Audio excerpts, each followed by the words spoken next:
Soon as I open up the door with just jealous questions, like where could I be? You killing me with this jealousy and my ambitions to be free. I can't breathe. As soon as I leave, it's like a trap. I hear you calling me to come back. I'm a sucker for love.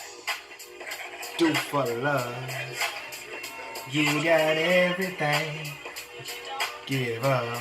Shout out to that Pac, man. Do for love. What's up, y'all? Saturday afternoon.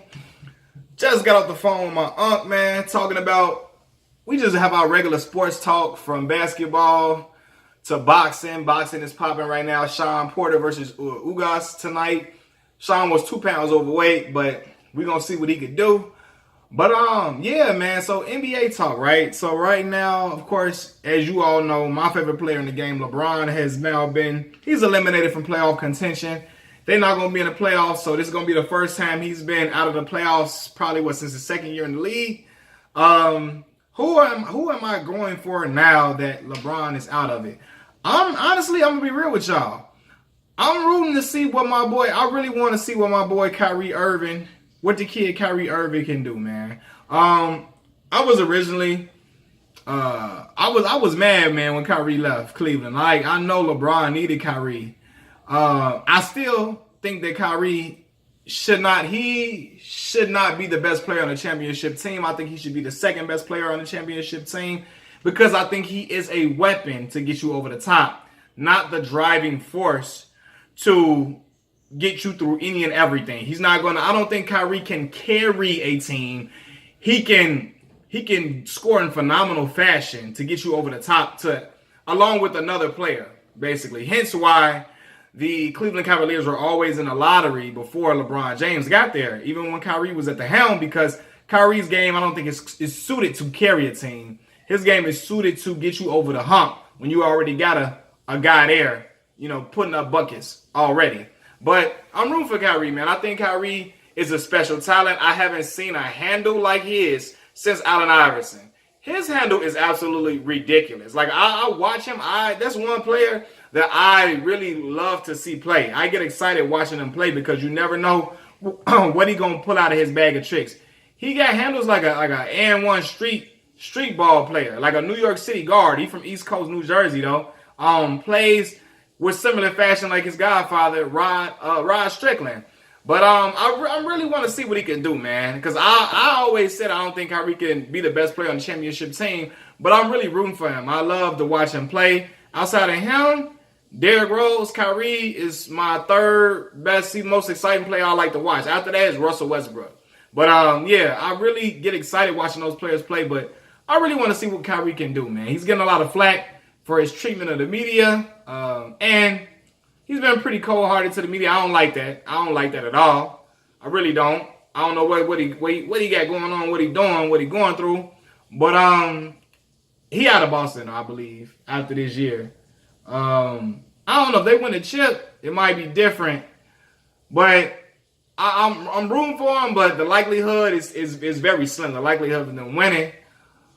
But I really want to see what that young man can do now. I really want to see what type of magic he can pull off. If he can go to that special mode that he says that. I think they asked him a question and he said something like he not worried because basically he there, so he can help them with whatever they ailing from. And I really want to see that against the top. Like, real talk, the East is better than the Western Conference this year, in my opinion. You got a lot of solid teams, man. You really can't say exactly who is going out the East this year. And because LeBron gone, so you really can't say, oh, this team going to make it out the East hands down. You got Kawhi and Siakam and Mark Gasol and what's my other man's name, man? What's my big boy from the Congo, man? Serge Ibaka. Van Fleet coming off the bench. You got Tobias Harris, Jimmy Butler, Joel Embiid, and Ben Simmons in Philly. You got Kyrie, you got Jason Tatum, you got Jaylen Brown, Terry Rozier, all these different guys. Gordon Hayward's been struggling tremendously. So I really want to know. Those are three teams. You got Milwaukee, Giannis, Chris Middleton. Who else we got over there, man? You got Eric Bledsoe. You got Malcolm Brogdon. You got the addition of the shooter, Mirotic. So I really want to see what them boys can do. What Boston can do against those guys, man. The East is wide open in my opinion. Between those 4 teams that I named. But, like, real talk, even though I want Kyrie, I'm rooting for Kyrie and them to make a run and do something special. I really want him to show that he's a special guy. I wouldn't be surprised if Toronto beat them. I wouldn't be surprised if Toronto was in the finals. Truthfully, they got a very good squad, man. They match up well with just about anybody. And I think on any given night, they can beat any team. So that shall be seen. But again, I'm really, even though the likelihood is small, I'm really, really rooting to see what Kyrie can do. Honestly, on paper, Golden State should win again. On paper, Golden State should win again. Just because they got all time. Look, I got DeMarcus Cousins on my team. The man, he was 1 for 4 from the three-point line, had 13 points. But the man has 6 blocks. You got somebody rim protecting like that, even though he's not even known to be a rim protector. But he makes a difference, man. Like, he can score with his back to the basket. He can stretch the floor and shoot. Brings that tenacity, that rough and ruggedness that a team needs. And certain players to help them get over the top. Along with Kevin Durant, the real talk, one of the most deadliest shooters, like players I've ever seen in my life. The guy that can dribble the ball at that height, 7 foot, can shoot from 30 in his sleep. Steph Curry, the greatest shooter to ever play in the NBA. I don't care what nobody say. He's ahead of Ray, in my opinion. And you got Klay Thompson. They got arguably the best backcourt. One of the best backcourts to ever grace the league. Best shooting backcourt, I would say. Best shooting backcourt. So it's hard to beat that. All those guys, but I'm really I want Kyrie to put on the show, man. I really want him to put on the show because I think his style of play is exciting. Like I said, the kid can finish his finishing ability at the rim is impeccable. Like, it's tremendous. Like when I watch him play, how he finishes at the rim, and like I seen this man dribble in the paint with men all around him and didn't lose the ball. They couldn't take the ball away from him and still finish the play. I seen him get and one plays. It's ridiculous how he converted that play. Same way with Derrick Rose, the English, with the body English and all of that. Like, but Kyrie, man, the breaking you down off the dribble. Pooh, my man, that's Pooh is D Rose, but Pooh don't got no dribble like Kyrie, man. That's special, man. That's a special type of guy. And I think any team will be lucky to have him as a second player. Again, I really don't think he can be the best player on the championship team, but I'm interested to see how far they can go. I would say that. I'm interested to see how far they can go.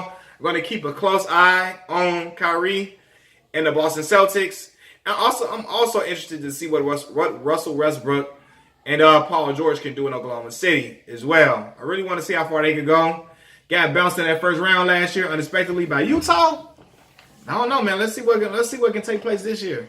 They've been losing recently. They lost a couple of games recently. So we're going to see, though. But, yeah, man. Oh, let me address this, too, man. I always address this in the other videos, too. You got too many guys. Like, I was on, I follow LeBron James' wife, Savannah. Savannah really seemed like a really cool, calm, and collected, beautiful woman, family woman. Dope. Seemed like a dope person. She put up the picture that, ESPN had up with LeBron and Michael Jordan side by side in the statistics, and LeBron was leading in every statistical category. And she put up the post celebrating her husband, saying men lie. Something she said numbers don't. Basically, she said men lie, women lie, and you know the rest. Basically saying numbers don't lie. And congrats to Hurricane.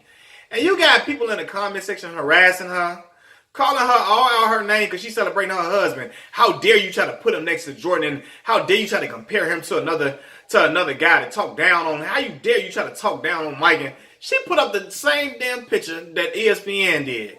Now you guys, Michael Jordan fans, a lot of them, or these aren't even Michael Jordan fans. These are LeBron haters. They go too far. They need a life. Like when you own somebody's wife page, being disrespectful. You need a life. You need a hug. I wonder if everything is going okay at home. Is everything all right at your crib? Because it's too much. It's just too much time invested in it now. Like, it's just a smear campaign. They love to hate on them now. Hate them. And it's easy to hate.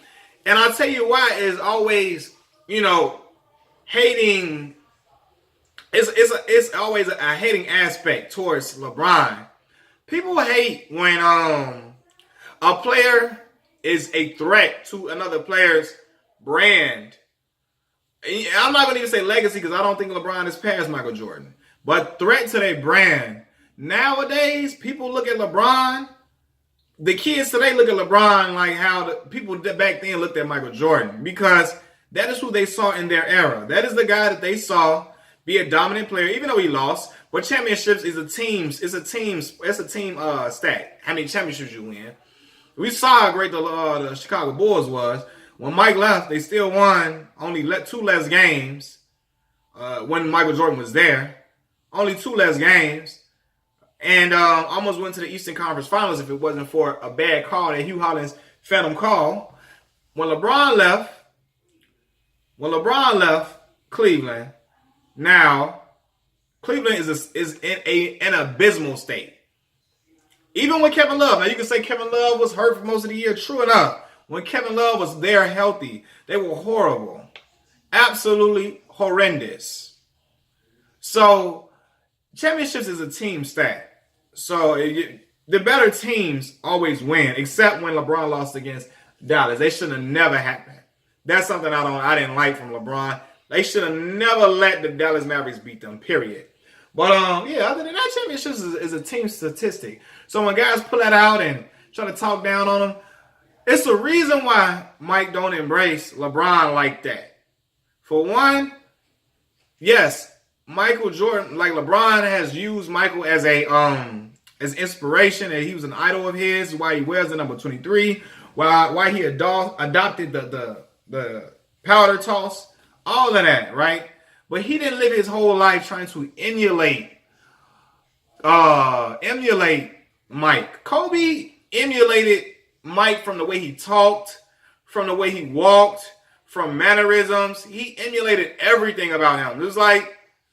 It was idolatry. Like he really looked up to Mike and really wanted to be Mike for real. LeBron used Mike as an inspiration, but he wants to one day be bigger than Mike's brand. He does. He absolutely does.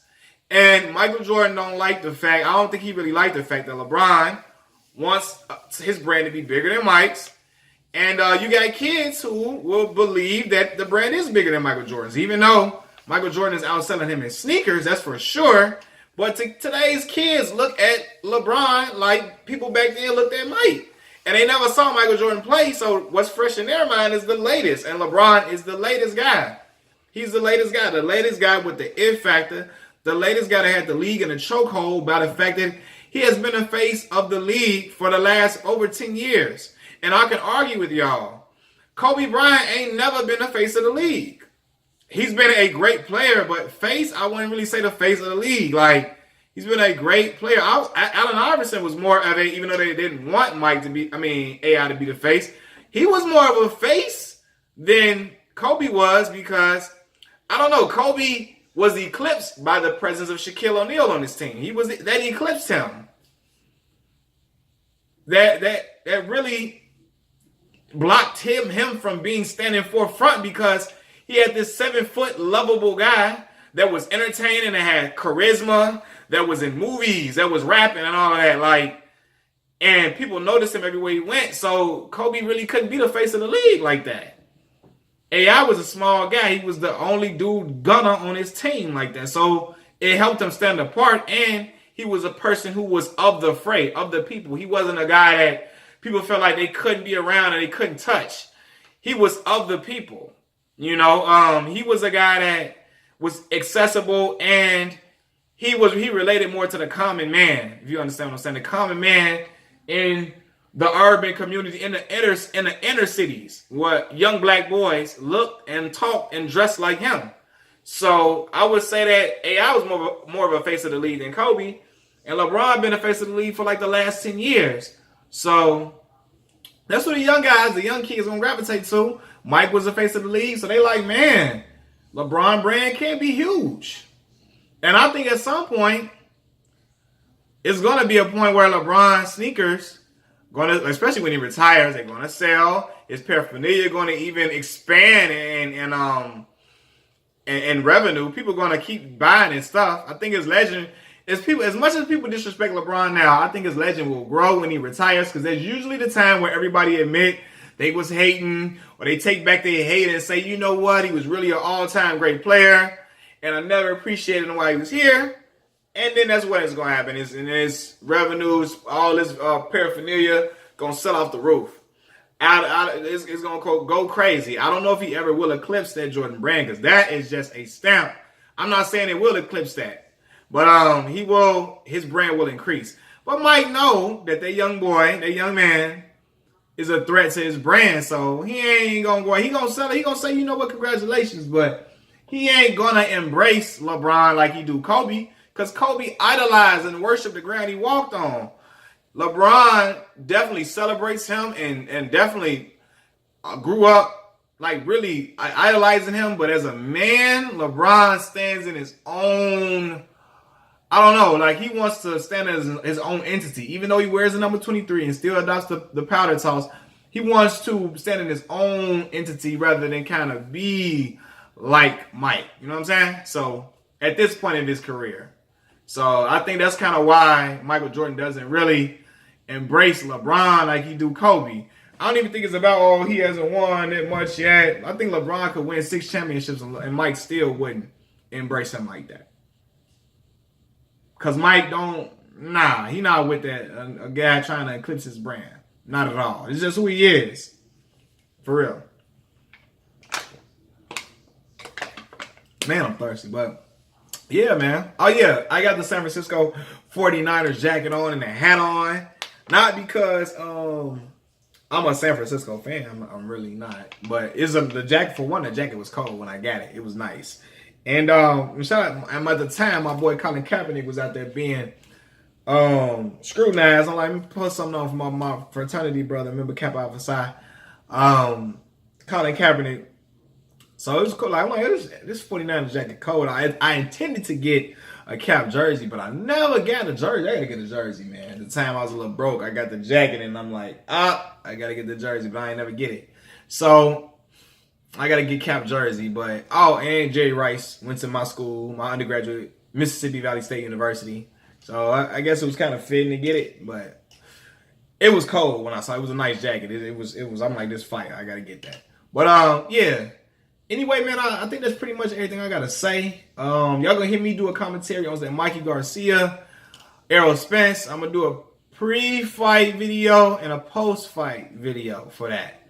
So y'all just stay tuned. I appreciate everybody for rocking with me, everybody for commenting, subscribing, and all the constant supporters, man. I love y'all. Y'all have a great Saturday. Peace.